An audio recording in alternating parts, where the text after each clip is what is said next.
Welcome to Gradebook 101 in the Blackboard Learning Management System, presented to you by the Herzing University Curriculum Management Department.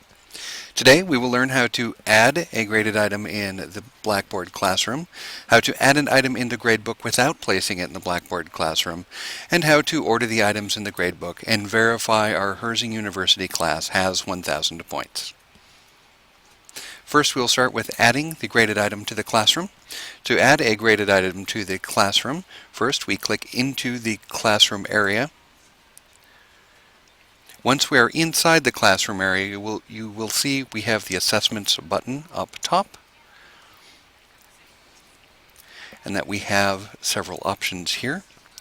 If we create it here, it will just be in the classroom. We would like it to be with the material that it is assessing.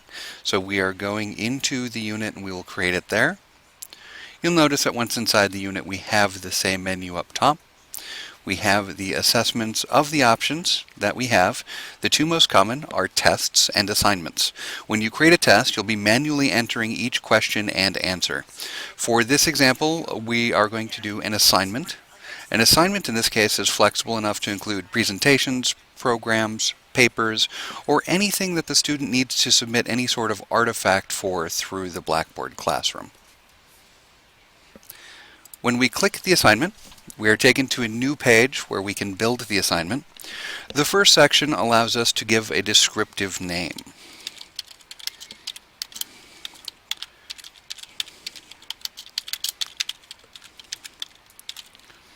So we are doing a paper on the origins of dictatorship and democracy.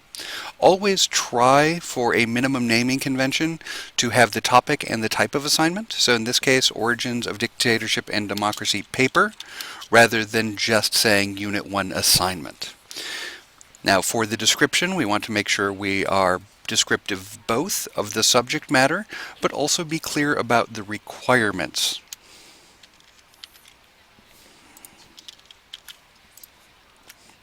So in this case, we're listing how long the material needs to be, what the format is, whether or not it should have a cover sheet, table of contents, how many references, and then we are listing the discussions here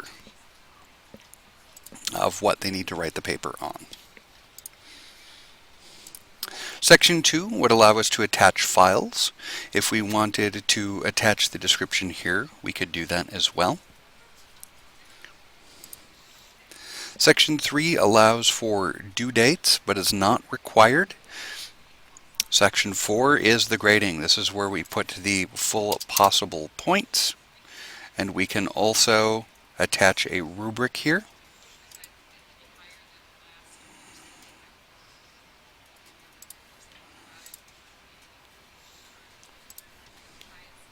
We have several sections here. Submission details is where we can go in and allow multiple attempts.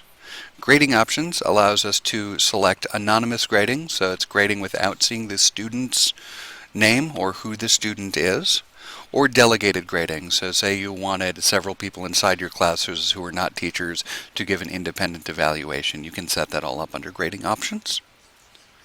And display of grades is where you pick how you want the grade displayed, if it's a percentage or if you want it displayed as a point. And section number 5 is availability. You can make the assignment unavailable so students cannot see it. You can also limit availability by saying when it appears and when it disappears. Note that whenever we create a new item, so I'm going to click submit that I've entered everything. Whenever you create a new item, it always appears at the bottom or the end. So in this case, everything is ordered from top to bottom, and we see the assignment I created right there. Now we're going to move on to adding an assignment in the gradebook. Over here on the left, we have the class menu, and at the bottom we have the course management menu. We're going to go to the course management menu, go to Grade Center, and we're clicking into Full Grade Center. Now here we want to go and select Create a Column. You'll see you'll have several options across the top. Create a column, Create Calculated Column, Manage, and Reports. We are simply creating a column.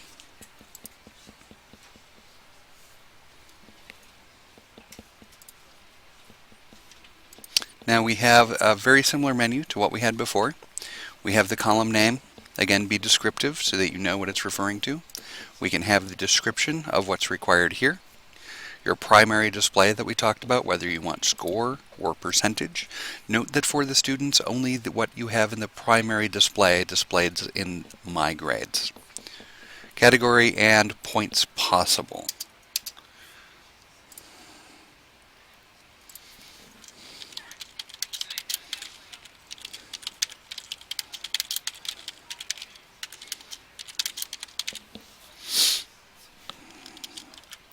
So we'll have the column name and the grade center name. And again, make sure to enter a full description.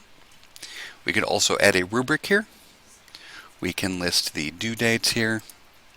Now the options that are different are include this in the grade center calculation, so is this an item that contributes towards the final grade, and show this column to students. Do you want students to be able to see it here?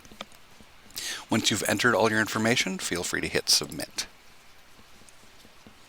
Now the final thing we are going to learn today is how to see the point totals and order items inside the gradebook. So once we're inside the gradebook, again, course management menu, grade center, full grade center. You will see across the top the create column button is on the left. The third item in is the manage button. We're going to go here. When you click on manage, you do see about halfway down the column organization, and you're going to click on that. This will show us every single item inside the gradebook. The order of the items here listed top to bottom is exactly the same as they'll be listed in the gradebook right now, left to right. So this will be all the way to the left, and this item that we added last will be all the way to the right. So here we can check our total column. We know that the Herzing standard is 1,000 points for the class. So we can see point possible over here to the right. We're 1,000 points, so we are good. And that we see the origins of dictatorship and democracy paper and the game are at the end. If we want to move them, because we know that the paper is in week 4, you select the arrows and you click and hold and drag it up to your unit. And then if we know that the game is in unit 8, we just leave it right where it is. And this is how you check your totals, and this is how you order your gradebook. Thank you for watching Gradebook 101 in the Blackboard Learning Management System, presented to you by the Herzing University Curriculum Management Department.